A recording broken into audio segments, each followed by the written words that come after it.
Señora Presidenta de la Asamblea General, señores legisladores, señor Presidente de la República, Julio María Sanguinetti, señores funcionarios de esta querida casa,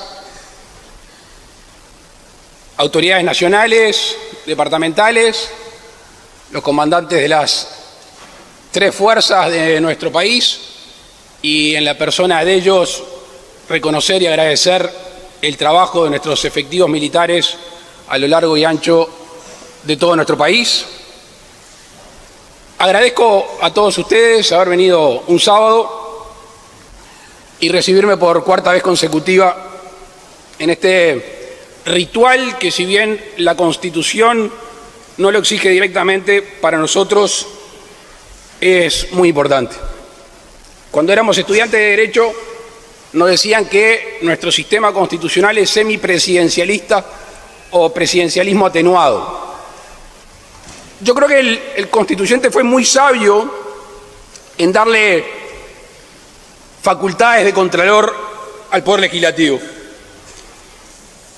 Y además de esa facultad de contralor, como tenemos círculos concéntricos, a veces el Poder Ejecutivo tiene funciones legislativas y a veces a la inversa, inclusive el Poder Legislativo llega a tener funciones jurisdiccionales. ¿Qué quiero decir con esto? Que está muy entrelazado nuestro sistema y por eso creo que estas instancias colaboran materialmente a lo que formalmente nuestros constituyentes hace mucho tiempo han hecho. Cuando leemos índices internacionales sobre nuestra democracia, todos nos jactamos. Y creo que en estas instancias que se vienen, que sube la efervescencia política, todos debemos de ayudar a cuidar a nuestra democracia, que es una construcción sucesiva de todos los partidos políticos y por fuera de los partidos políticos, la sociedad civil, los ciudadanos. Y eso que cuesta tanto construir, lo vemos en otras naciones, que es muy fácil que se destruya. En esta realidad política y constitucional nos ha tocado gobernar con 5 partidos políticos. Este recinto, lo sabe mejor que yo, ha sido testigo de acuerdos, de negociaciones, para cumplir con los compromisos asumidos con la ciudadanía. En este sentido quiero reconocer el trabajo de los legisladores de la coalición y quiero reconocer especialmente su trabajo como vicepresidente y todo el apoyo personal de Beatriz Argimón en estos años. Muchas gracias, Beatriz.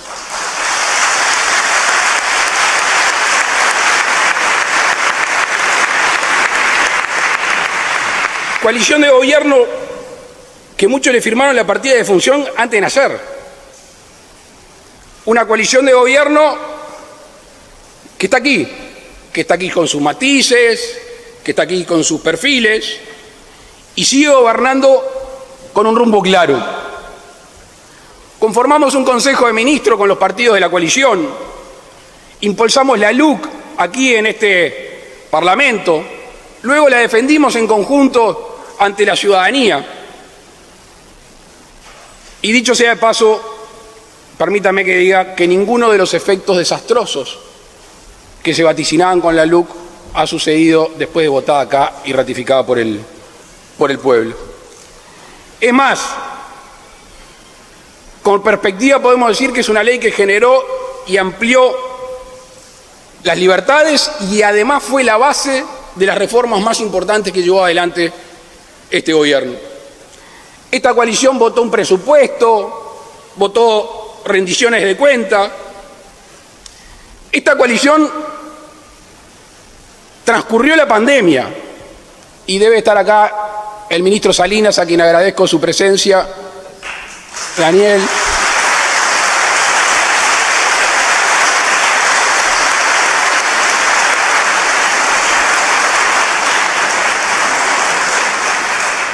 Con el que ayer de tarde recordamos episodios de mucha profundidad. La pandemia y la demás crisis, la coalición la llevó adelante con convicción y de manera ordenada. Señores legisladores, hoy quiero traer un mensaje distinto al de otros años. Quiero compartir algunos conceptos que han alumbrado a nuestro gobierno y desde mi punto de vista son fundamentales para nuestra vida en sociedad. El 1 de marzo del 2020, aquí parado enfrente a ustedes, los invité a trabajar por la libertad. Por la libertad en todas sus formas, o en la mayoría de sus formas, porque la sociedad va evolucionando y siempre corremos atrás de esa protección de la libertad. Y al invitarlos a trabajar por esa libertad también nos adelantamos a decir que queríamos que con esa vara se nos midiera al final del gobierno.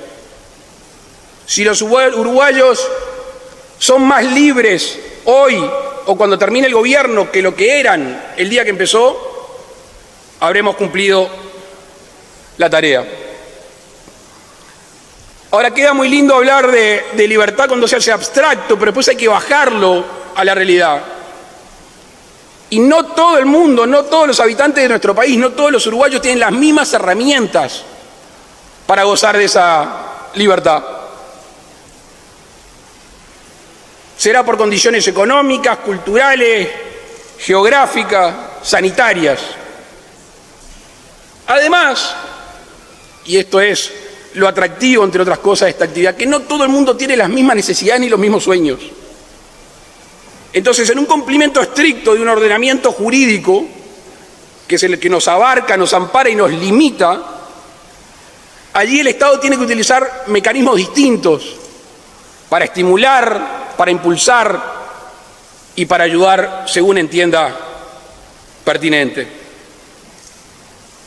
Sin perjuicio de lo dicho,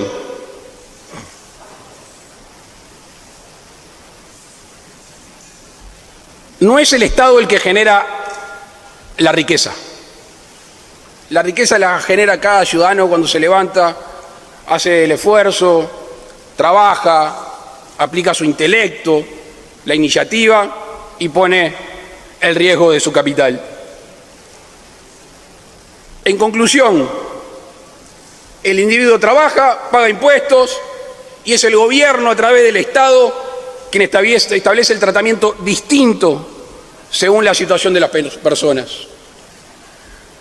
Yo creo que está perimido, pero a veces es bueno repetirlo, por si algún distraído no lo ha escuchado, que la discusión no es Estado sí o Estado no. Eso es más viejo que el agujero del mate en nuestro país. La discusión es dónde está el Estado y dónde no está. Y obviamente que ahí juegan las sensibilidades de cada ideología. Atrevámonos a hablar de ideología, porque eso al fin, ese conjunto de ideas es lo que nos guía después en nuestras acciones, o por lo menos debería de hacerlo. Desde el inicio de este gobierno tuvimos que tomar una decisión con la llegada de la pandemia. Una decisión trascendental que me animo, es contrafáctico lo que voy a decir, pero me animo a decir que esa decisión del lunes 23 de marzo del 2020, de haber sido otra la elección, las consecuencias negativas las seguiríamos viviendo hasta el día de hoy. Esa decisión, que era lisa y llanamente una cuarentena obligatoria, pedida y solicitada y pregonada por dirigentes políticos y sindicales de nuestro país. Todos ustedes recorren la capital, el interior, a mí me pasa en todos los lugares. De los barrios de Montevideo, la ciudad de Canelones, el interior del país, que se arrima un compatriota a reconocer esa decisión que hasta el día de hoy de alguna manera pudieron superar sus problemas, sus situaciones, gracias a que el Estado, a través del gobierno, no encerró a la población cuando el mundo iba a contramano.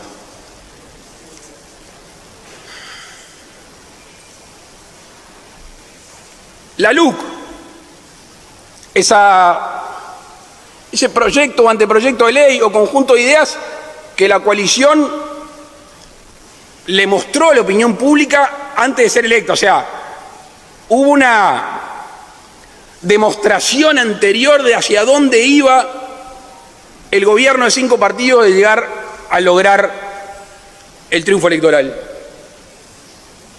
Y esta LUC también amplió libertades. Algunas libertades, creo que por lo menos se me ocurren 2, en las cuales aparentemente había un combate, una lucha entre 2 derechos. Estoy hablando de las ocupaciones y estoy hablando de los piquetes. ¿Qué decíamos razonablemente? Que quien quiere hacer huelga, en que quiere manifestarse, muchas veces, la mayoría, con justicia, con razón, y otras no, que lo haga. Ahora, el que quiere trabajar, que pueda entrar a un establecimiento para cumplir y llevar su jornal a su casa. Esa fue una separación de lo que artificialmente era una contradicción en los derechos. Y lo mismo los piquetes.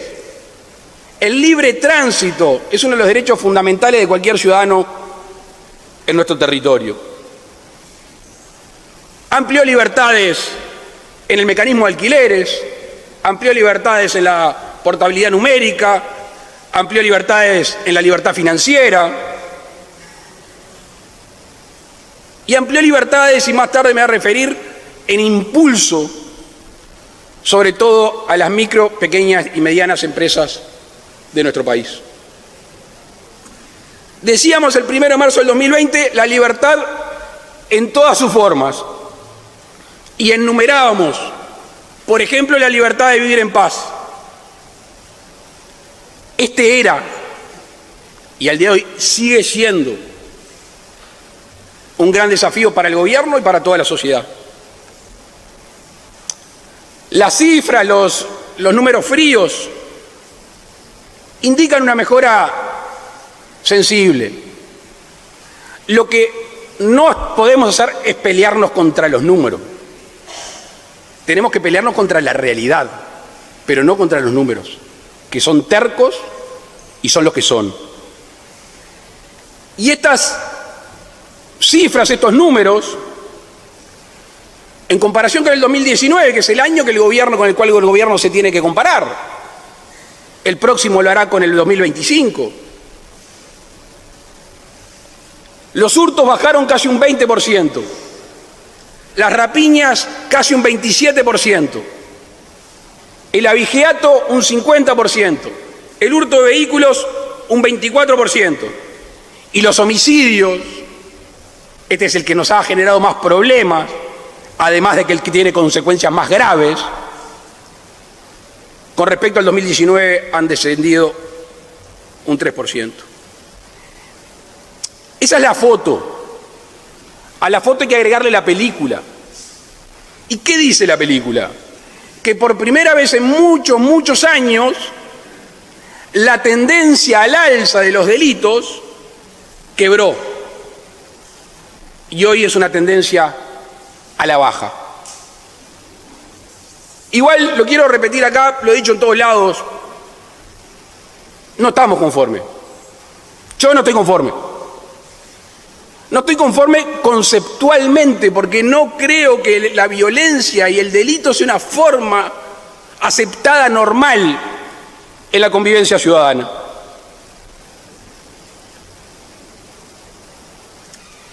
La tendencia a la baja tiene una explicación. Más despliegue policial, mejor tecnología, más investigación, más móviles, más armamento, más combate al narcotráfico. Aunque también venimos a decir que hay un factor definitorio, que es el apoyo jurídico y el apoyo moral a cada uno de nuestros uniformados.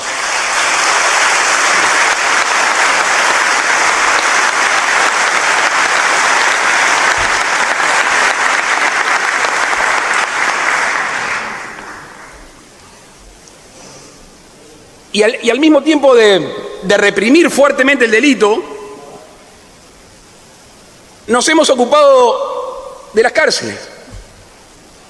Porque ¿qué lleva como consecuencia el combate más fuerte al delito? Y más encarcelación. Las cárceles con más gente. Si ya teníamos un problema de superpoblación carcelaria, si crecemos en ese sentido, y bueno, nos hemos dedicado y seguimos haciéndolo. En estos días estamos empezando a construir otro centro penitenciario, de generar centenas de nuevas plazas en todo el país. Pero también ha sido una preocupación de nuestro gobierno liberado. Quien visita las cárceles, quien conoce liberados, sabe que salen con una mano adelante y una mano atrás. Y saben que lo que abunda en su casa son las carencias. Entonces, ¿cómo los separamos de su vida cotidiana, que es el delito, y le generamos una ilusión de una nueva vida?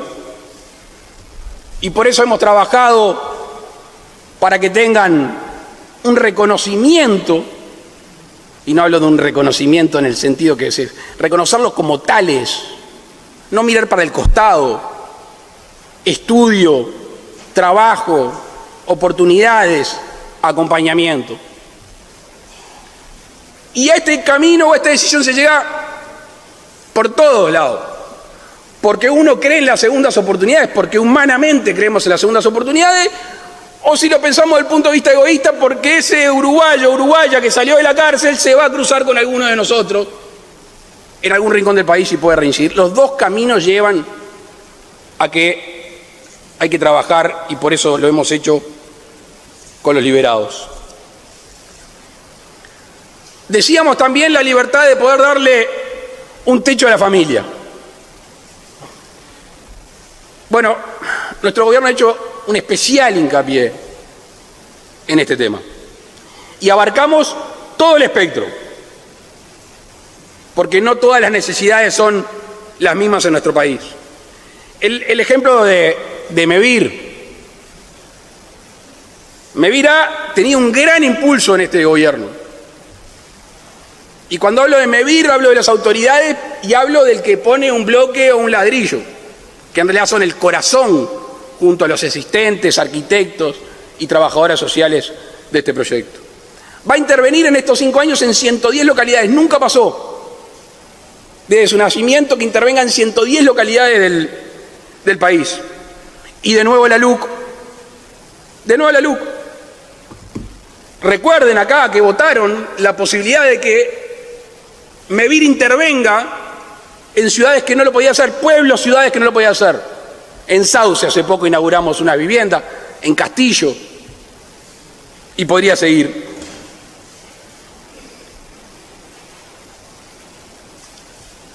Se me viene a la mente una anécdota que es muy ilustrativa de la necesidad de las viviendas de MEVIR. Año 2013, una tardecita de mayo, lluviosa, fría, en Estación Independencia. Estábamos medio de paso. Y sale un chiquilín con un mameluco azul, bota de goma, se llama Matías. Y me trae una carta, un gurí, 20 y pocos años, pidiendo un MEVIR para Independencia. La respuesta, ¿cuál había sido?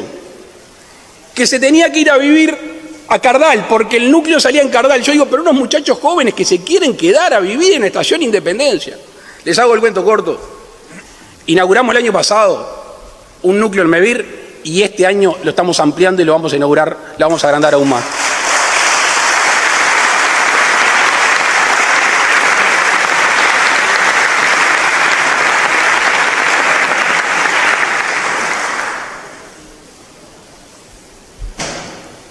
La modificación de la ley de la vivienda promovida, había 2 decretos que de alguna manera habían retraído la inversión. Escuché estos días una discusión si era para gente que viva o si era para invertir. Creo que la construcción todos sabemos que tiene lo virtuoso de emplear. Hoy tenemos récord de jornales pagos en la construcción desde el año 2014-2015.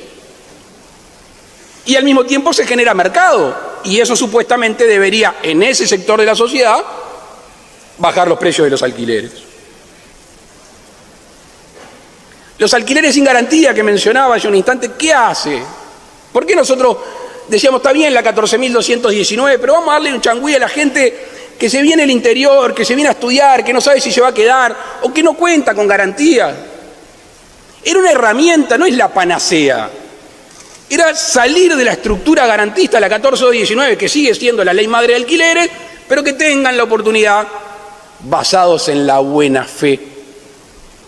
Que no va a haber cosa más linda en una sociedad que uno se pueda basar en la buena fe con la contraparte, de alquilar de esta manera. Y eso le ayudó a los inquilinos. Y en lo que hace a los más necesitados, es una política de hace muchos años, con distintos nombres, con distintas sensibilidades, con distinta inversión. Ustedes acá negociaron, llevaron, trajeron, modificaron artículos. Una iniciativa del gobierno que decía, pasemos de 240 millones de dólares en el quinquenio a invertir 480 millones de dólares. Este gobierno va a duplicar los fondos para la gente más carenciada y más necesitada en lo que hace vivienda.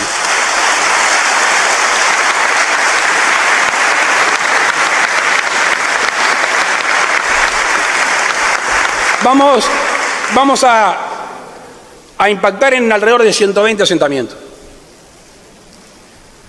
No escapa a ninguno de ustedes, sobre todo los que están en la Comisión de Vivienda o han tenido que ver en el Ejecutivo, la dificultad del abordaje de los asentamientos. Cada asentamiento es un mundo. De quién es la tierra, cuál es la situación, qué tan precaria es su vivienda. Hoy hay asentamientos que son de viviendas muy dignas, tan sobre tierra que hoy la tienen y mañana no se sabe. Y hay otros asentamientos, como se generan día a día, que sabemos las condiciones en las que viven nuestros compatriotas. Hace pocos días, en el departamento de Maldonado, un asentamiento emblemático, creo que lo conocemos todos, el Kennedy. Si yo hoy 5 años, y en esto hay que realmente darle el crédito a la Intendencia de Maldonado, si hace 5 años decíamos que el Kennedy se iba a trasladar y que hace una semana íbamos a inaugurar 376 viviendas de todas las que vienen, estoy seguro que la mayoría de nosotros hubiera tirado la toalla antes de empezar. Hace pocos días veíamos a la familia con alegría mudándose a una casita donde pueden estar frescos en verano y pueden estar con calor con sus pichones en invierno. 500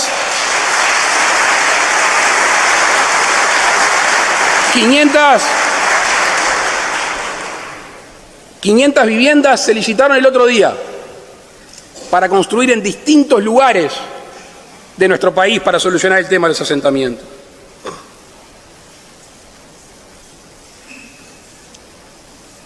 Para gozar de la libertad hay que tener acceso a una atención de salud de calidad. Si no hay salud, todo el resto pasa a segundo plano. Y quizá nombrando la obra del Hospital del Cerro de este gobierno sea suficiente para describir la sensibilidad y la justicia con la cual se invirtieron los recursos. Recuerdo una señora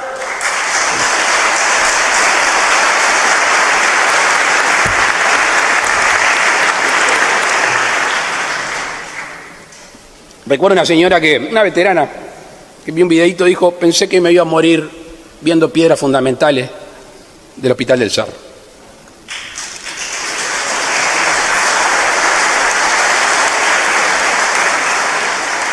Se construyó el CTI de Mercedes, el de Melo, el de Rocha, se reabrió el bloque quirúrgico de Paysandú, se planifica triplicar la emergencia del Hospital de Rivera, que es una de las emergencias que más gente atiende en nuestro país. En pocas semanas vamos a estar acá a pocas cuadras inaugurando la reforma del Centro Clavó, el exfiltro, que tiene una situación desastrosa. Solo en el 2023 se entregaron 39 móviles en todo el país para los usuarios. En el 2023 se gastaron 4.500 millones de pesos en medicamentos. Y además hemos tenido la oportunidad de estar en cada rincón del país inaugurando un SAME, una policlínica, que hace a la cercanía que se debe tener necesariamente con la salud. Un tema que a nuestra vice le ha preocupado y ocupado, así como tantas legisladoras, y no solo a las mujeres, por suerte. Estamos en proceso de recambio de 6 mamógrafos. ENACE, que van a ser mamógrafos de última generación, y sabemos lo que eso puede llegar a evitar a muchas mujeres en nuestro país.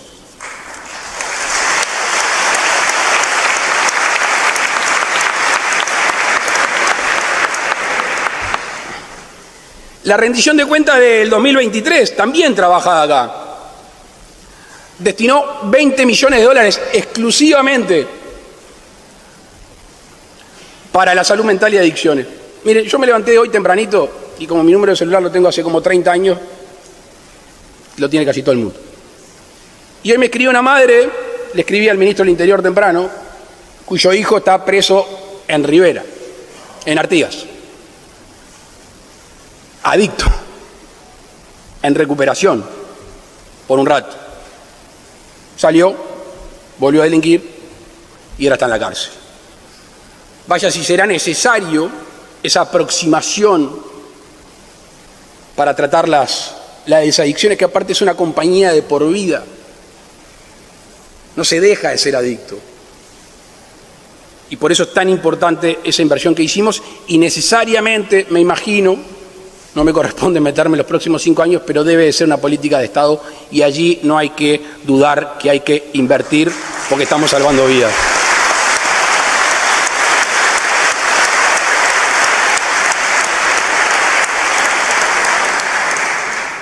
La salud del ambiente también ha sido prioritaria.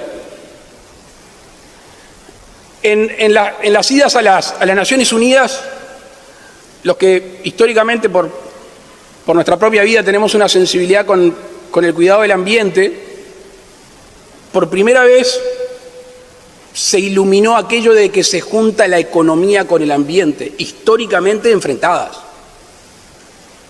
Que es más caro cuidar el ambiente, que es cierto que son más caros los productos amigables con el ambiente, que los discursos eran muy lindos a nivel internacional, pero los grandes decisores hablaban de ambiente, pero no de la billetera.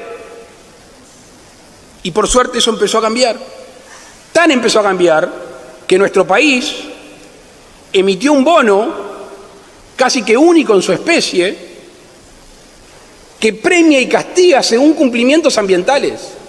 El año pasado lo mismo hizo el Banco Mundial, nos dio un préstamo, este sí creo que es único, en el cual nos va a premiar con una baja de tasa de interés si cumplimos. ¿Por qué nombro eso que parece tan arriba y es préstamo? Porque si eso realmente empieza a funcionar, derrama a todo el resto de la política nacional. Es muy difícil que esas políticas vayan de abajo en lo local hacia los organismos internacionales. Pero cuando hay una conciencia global, como no puede ser otra cosa, el medio ambiente, empezamos a generar conciencia y aparte rédito.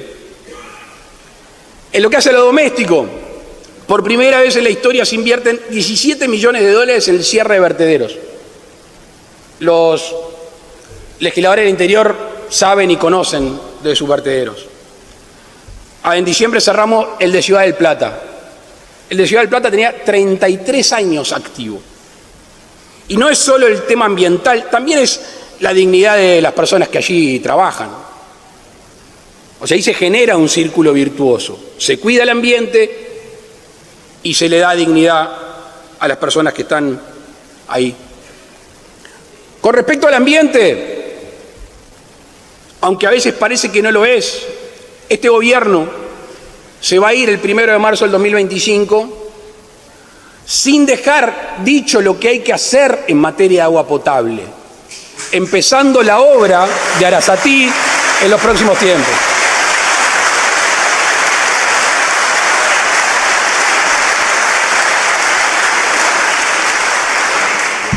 Y por si fuera poco, también estamos en vías de empezar las obras de saneamiento para 61 localidades del interior. Veía los planes previos a esta idea, a esta iniciativa, y hablaba de 25 años más o menos para terminar con el saneamiento de determinadas poblaciones. Bueno, esta idea pretende llevarlo a 12, a menos de la mitad, y seguramente el gobierno que venga va a seguir invirtiendo en ese tema. La OCE sigue alumbrando agua, sigue llevando agua. Ayer veía los números, más de 25.700 servicios de agua potable nuevo ha llevado a distintas zonas del país. Parece de otra época que gente todavía no tenga acceso al agua potable. Decíamos también el 1 de marzo del 2020, la libertad de perseguir sueños personales. Y esto es muy difícil que suceda si uno no tiene acceso a una buena educación y si no hay proceso de inclusión. Yo celebré mucho que en la rendición de cuentas del 2022 haya sido la rendición de cuentas de la infancia. Allí hubo un trabajo muy fuerte de todos los partidos políticos, de la coalición y sé que también de la oposición. El trabajo encomiable que hace el CAIF hace ya muchos años y el trabajo que ha hecho el MIDES acompañando estos procesos. En lo que respecta a la educación, de nuevo la LUC. Allí está el germen de la transformación educativa.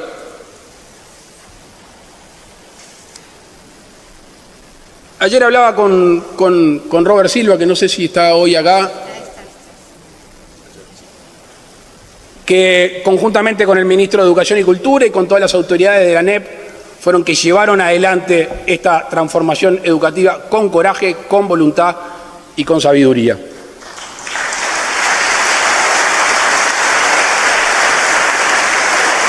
Porque hay que recordar, no me estoy metiendo en las internas partidarias porque ya veo comentarios, hay para todos, esperen. En serio. Recordemos el diagnóstico que recaía sobre la educación en los últimos años.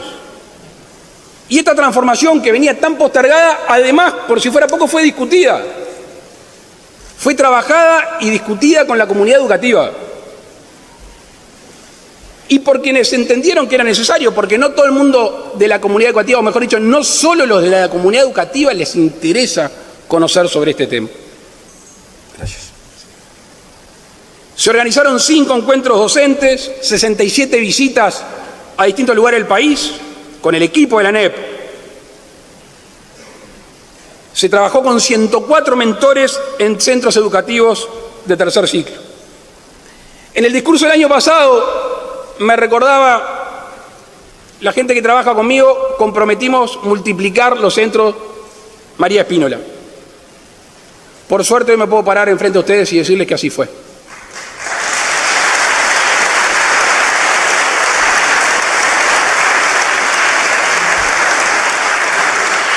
La UTU, que es esa gran herramienta nacional, que no solo tiene impulso, sino que tiene transformación, porque los tiempos han cambiado, instaló cursos muy innovadores. Bachillerato tecnológico en informática bilingüe, bachillerato en logística, tecnicatura en ciberseguridad, bachillerato profesional en movilidad eléctrica. Ahí hay un cambio con el mismo impulso, con el mismo ADN de la UTU, pero mirando a los tiempos que se vienen. Hablaba más temprano en la justicia y asignación, dónde tiene que estar el Estado y dónde no. Bueno, a fin del año pasado inauguramos el Liceo 69 en Casaballe. Y si todo sale bien, a fin de año o a principio del año que viene estamos inaugurando una UTU para 400 alumnos en el barrio de Casaballe.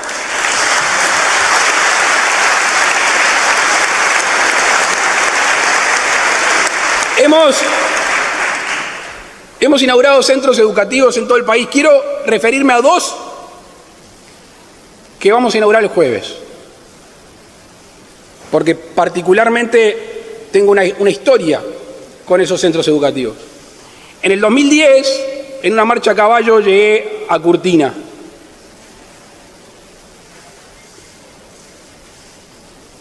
Y me llevaron al liceo que estaba en unos contenedores. 2010. Pedían un liceo. Pasaron casi 14 años. En el 2013, en mi primera campaña electoral a la presidencia, llegué a Tranqueras. Allí había un reclamo del liceo número 2 de Tranqueras porque el liceo 1 no podía más. El jueves inauguramos Curtina e inauguramos Tranqueras.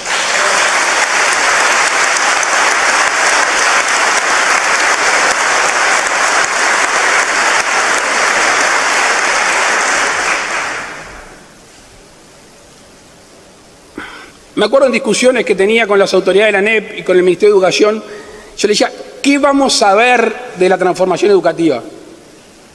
Todo muy lindo, los planes, pero ¿qué voy a ver? Porque al fin y al cabo, todo este sistema se hace ¿para quién? Para el educando, para que tenga más habilidades. ¿Qué vamos a ver? Y yo me acuerdo que eran muy frontales en los pronósticos. Ahora, ya hemos podido ver que ha crecido el nivel de egreso. El más significativo es en la educación media superior, que pasamos del 43% en el 2019 al casi 51% en este año pasado. Yo supongo que esto deberá de ser una tendencia si es que todos nos comprometemos en seguir la transformación educativa. El 1 de marzo del 2020 hablábamos de esforzarnos para que los habitantes de nuestro país puedan elegir un trabajo digno. De nuevo, es importante recordar cuál era la situación a febrero del 2019. El desempleo en nuestro país en febrero del 2019 era 10,5. 2020, perdón. Febrero del 2020, el mes antes de asumir, 10,5. De nuevo, las tendencias. ¿Qué es lo que pasó entre el 2015 y el 2020? Se destruyeron más de 50.000 puestos de trabajo. Bueno, hoy podemos decir con tranquilidad, ayer había gráficas en la vuelta, que uno ya no sabe en tantas fake news si son ciertas o no, yo tuve que llamar al ministro de Economía. Tenemos un récord hoy histórico de empleos. Nuestro gobierno generó casi 80.000 puestos de trabajo, recuperó los 50.000 y generó casi 30.000 puestos de trabajo.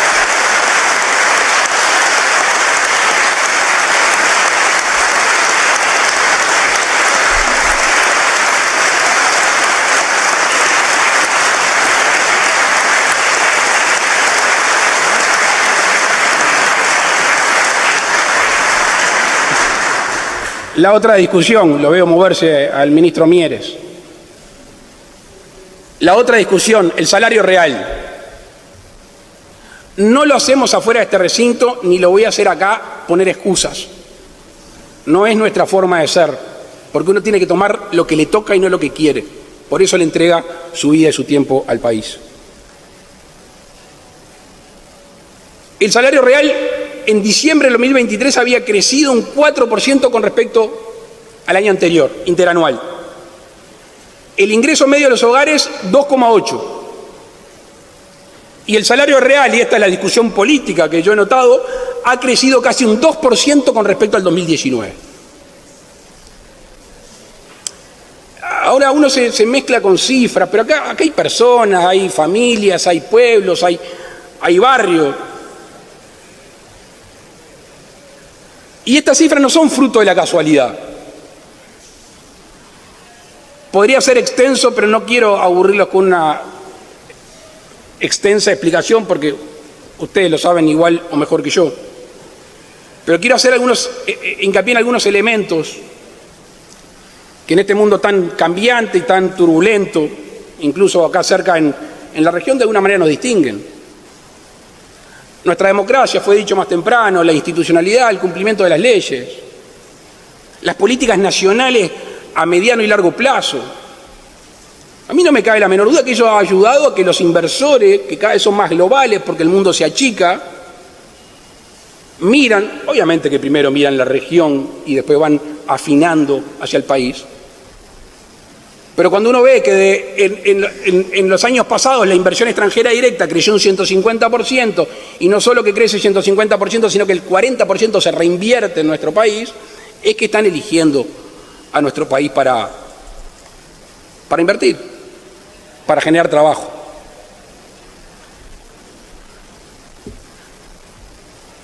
Eso en cuanto a la inversión extranjera directa. Yo le asigno mucha importancia al crecimiento de la economía, al motor de la sociedad, que son las pequeñas y medianas empresas. Hablaba hoy temprano del estímulo en la LUC, hablo de la baja de impuestos. Las empresas uruguayas, las pymes, se beneficiaron con una baja de impuestos. En la baja de impuestos, tanto el IAS como el IRPF, a nivel de personas físicas, también genera una dinámica económica que ayuda a la inversión y que ayuda al gasto. Y también ha habido una política de apoyo a los emprendedores. Leía, y sé que muchos legisladores de todos los partidos están preocupados por la tasa bromatológica que un emprendedor tiene que andar pagando a lo largo y ancho de todos los departamentos como si fuéramos un país distinto. Apoyo a través de la ANDE, el Banco República. Se me viene a la mente decenas de emprendedores de nuestro país que se han formalizado y que han contratado gente y que tienen una ilusión de crecer. La apertura de mercado. Yo leí el informe del Ministerio de Relaciones Exteriores y el Ministerio de Ganadería. Se han abierto un sinnúmero de mercados, la mayoría quizá de productos agropecuarios, pero también hay de otros nichos importantes en lo que Uruguay es superior, por suerte, al resto de los países. Y eso ha sido una prédica, un impulso del gobierno de que empezamos. Todos ustedes saben que los avances en materia de acuerdo con bloques y con otros países no han sido lo que uno hubiera querido. Pero tanto va el cántaro a la fuente, a mí no me cabe la menor duda que el desafío que tiene, y estoy hablando del Mercosur, es abrirse al mundo. Y si vamos todos, somos más fuertes, pero si no vamos todos, vamos solos, que igual somos suficientemente fuertes para revolvernos en el mundo.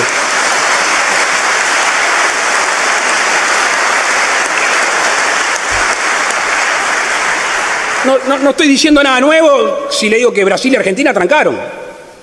Digo, ha habido una aceptación y están en todo su derecho. De alguna manera nos frenan a avanzar en acuerdos bilaterales, por ejemplo, con China.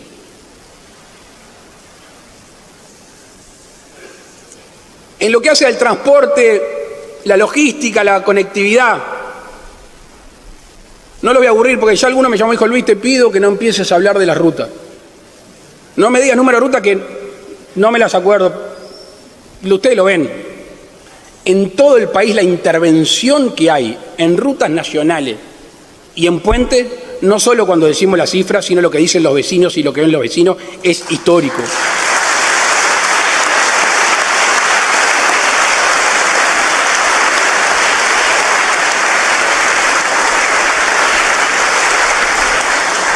También en la política de Antel. Voy llegando. Que ha tenido, y creo que Gabriel está por acá. Estoy quedando chicato. Hemos tenido la oportunidad de ir a muchas localidades del país a inaugurar radiobases, a poner internet en las escuelas, banda ancha. Y eso que no es una conexión física, no es camino en este mundo que hoy vivimos, es igual o capaz que más importante.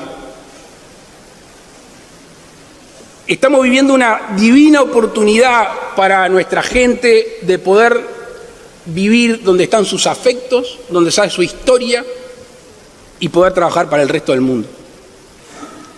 La globalización nos cabe a medida a los uruguayos.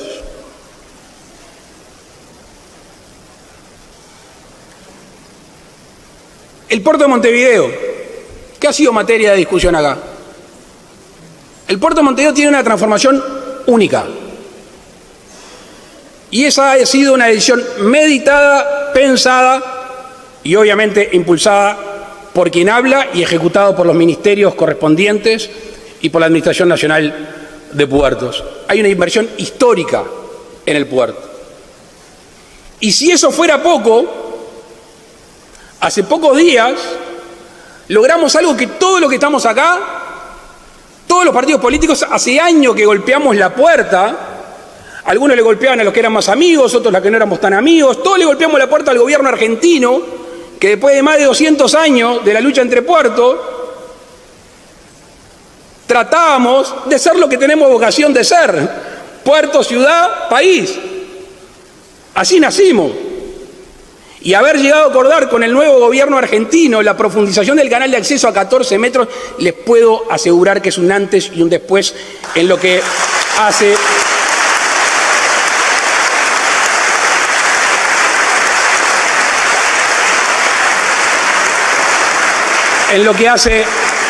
al hub acá en nuestra bahía.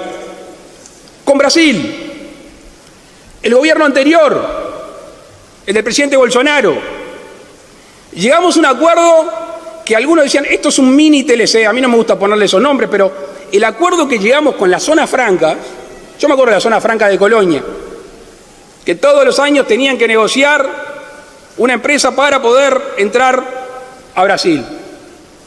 ¿Qué logramos? Que todas las zonas francas, por tiempo indefinido, tengan una facilidad de exportación hacia Brasil. Y con este gobierno, con el gobierno del presidente Lula, logramos tres cosas que regionalmente, para el norte, por ejemplo, lo que hace a la binacionalidad del aeropuerto de Rivera, lo que hace al este, al puente sobre el río Yaguarón, que tuvo una pequeña dificultad la licitación hace un mes, pero que sigue encaminada, y la licitación en territorio totalmente brasileño del canal que une la hidrovía a Las Lagunas. A vecinos de 33, Cerro Largo, Rocha, sumado el puente sobre el Cebollatí Charqueada, todo eso genera una optimización de la producción y por ende más arraigo de la producción en esas zonas. Y estamos terminando de evaluar, no porque no creamos en su conveniencia, sino por la ecuación económica, algo que la gente del litoral oeste nos reclama, que es el dragado a 36 pies de lo que va de Nueva Palmira a Fraiventos. 36 pies dije, ¿no? A 36 pies de Nueva Palmira a Fraiventos. Miren el Uruguay, si tenemos el canal de acceso a 14 metros, si tenemos la navegabilidad de las lagunas, si tenemos las rutas que no voy a mencionar salvo la 6, que para mí es la gran igualadora del centro del territorio nacional.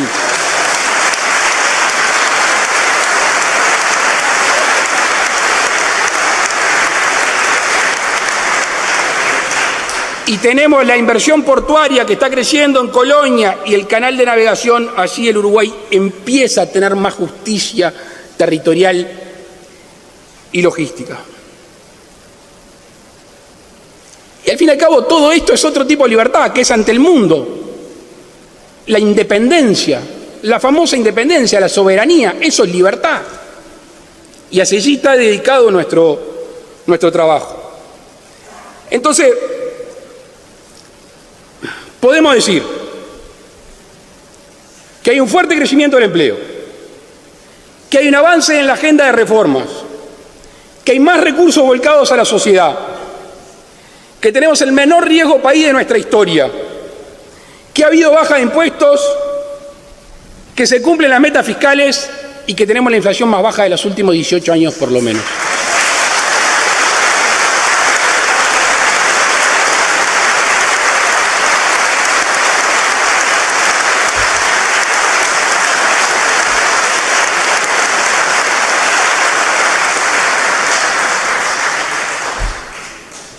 ¿Qué es lo que hay atrás de esto? ¿Hay responsabilidad? ¿Hay respeto por los recursos de la gente? ¿Hay sensibilidad? Y hay eso intangible que es tan importante en la vida de todos nosotros. 2, la confianza sobre el cual camina y se cimenta lo que necesita todo individuo, que es la esperanza. Hoy hay confianza y por ende hay esperanza.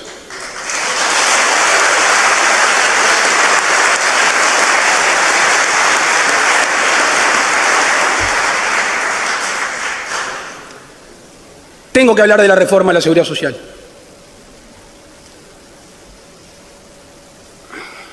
Porque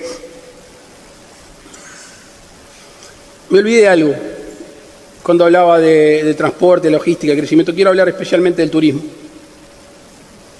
Porque fue de todos los sectores del país, seguramente de los más castigados. Con Tabaré hemos tenido un trabajo muy arduo.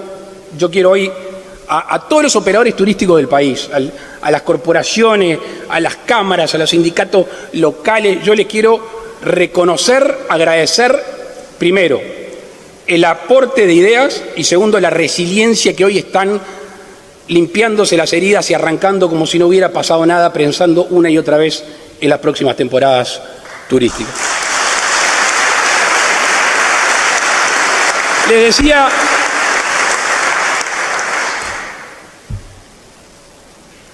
les hablaba de la reforma de la Seguridad Social. No voy a venir acá a discutir la urgencia de la misma. Creo que todos hablamos de la urgencia de la reforma de la Seguridad Social.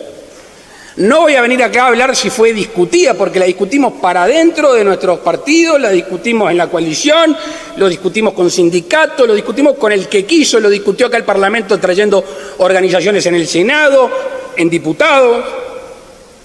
Lo que podemos discutir es el costo político. ¿Cuál era el costo político? Yo recuerdo una reunión con los legisladores de la coalición y yo le dije que el único costo político que se iba a pagar el que no asumía la responsabilidad de hacer la reforma hablando tantos años que era urgente.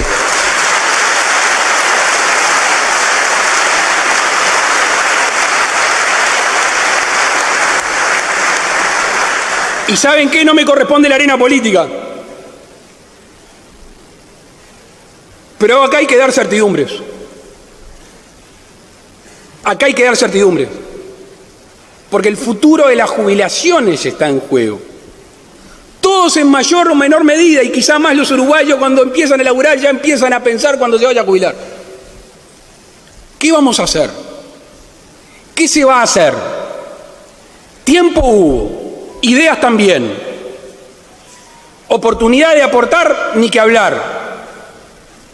Es muy importante saber qué se va a hacer con esa reforma que tanto trabajo, tanta negociación nos costó y que tanto futuro le podemos asegurar a los uruguayos que se van a jubilar con este nuevo sistema y no van a faltar recursos. El 1 de marzo del 2020 hablé también de la libertad de expresar las ideas de cada uno. Parece de perogrullo en nuestro país, pero viendo cómo está la cosa en la vuelta, no está mal recordarlo. Porque Uruguay siempre se ha destacado por el nivel de discusión. Uruguay siempre se ha destacado por el nivel de tolerancia que ha sufrido para mí una redefinición, porque la tolerancia en tiempos, cuando era meramente físico, se podía tener con la lejanía. Hoy en este mundo virtual que vivimos, ya la tolerancia es en la mezcla constante de distintas opiniones y distinta gente, ya sea físicamente o en el mundo informático. A mí me ha pasado, y estoy seguro que a ustedes les genera mucha pena, igual que a mí, cuando voy a un lugar y dice, en mi casa no se habla más de fútbol ni de política. No podemos tolerar que en una casa no se hable más de fútbol y política, si donde se genera la democracia es en la mesa de ahí, de donde se sienta toda la familia. Hoy de mañana me escribía una persona, un nombre Julio, que me dice, te manda saludo la persona más frentista que conozco, con la cual discuto todo el día, papá, es mi esposa, me dijo. Y le digo, si supiera este hombre que yo voy a ver básicamente de él hoy acá, y por eso, capaz que a modo de mirarnos al espejo, cuidemos esta cohesión social. A mí me preguntan, yo, mira, en Uruguay nos damos, pero la sangre no llega al río. La sangre no llega al río.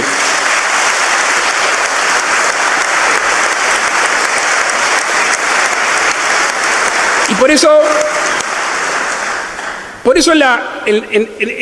nuestro gobierno, en el proceso de decisión, en la ejecución de las políticas, siempre ha respetado la opinión contraria. No habrán escuchado a este presidente ni insultar ni levantar la voz en lo que va de gobierno. Porque una y otra vez, me repito y ya vive conmigo, que en la vida de cualquiera de nosotros, pero sobre todo en la vida política, hay que ser firme con las ideas y suave con las personas.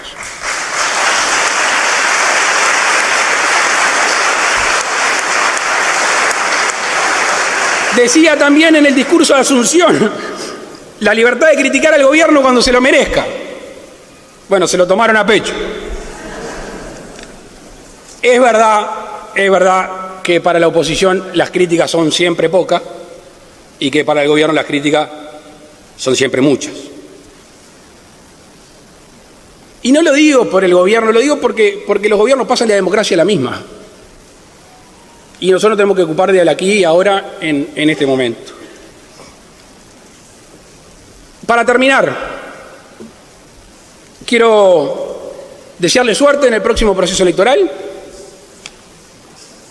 Me encantaría que se pueda dar una visión positiva en los planes de gobierno, en la discusión política, que todos tenemos buenas ideas, aún así no las compartamos. El 1 de marzo del 2020 dije que me quería hacer cargo, que nos queríamos hacer cargo. Pasado el tiempo, creo que hemos demostrado que hemos abrazado esta tarea con pasión, con responsabilidad y con dedicación. Quedan 364 días. Cada día de ello igual de importante. No para nosotros, en la vida de los habitantes de nuestro querido país. Y créame que en estos 364 días voy a cumplir con la palabra empeñada de hacerme cargo. Muchas gracias.